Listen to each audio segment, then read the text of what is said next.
$10 for a patty. Yo, patty shaped like rooftop. Yo, bro, I remember when patty was $1.75. What is this world coming to? Reviewing June Plum, right beside Patois. Hey, yo, tell me what I could have spent $44 on instead of this. Yo, what kind of triangle patty is this, bro? Like, let's find out if this is an authentic Jamaican patty or just a pyramid scheme. The crust sounds amazing, as you can tell, but this is not GOAT. This is not the GOAT. This is not Serena. This is not Jay-Z. This is not Gretzky. This is not Jordan.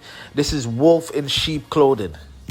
I needed a ginger tea sponsorship because this, no flavors. It didn't have any seasoning, no spice.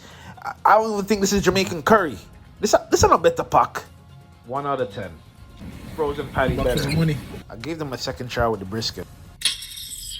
What oxtail gravy? This thing look dry, bro. The crust is good. The problem is what's inside here. It's given beyond meat. This will be better with corned beef. You could put corned beef between 2 water crackers and it'll be better than this. And I'll spend $10 on that over this. Like, there's no flavor, no seasoning. I don't taste no oxtail gravy, which makes sense because why would they have oxtail when it's a brisket? How would you make oxtail gravy for this? What? You're going to use the gravy from Patois and carry over at the next shop? I make gravy feet. Honestly speaking, the frozen patties in the frozen section at No Frills is better.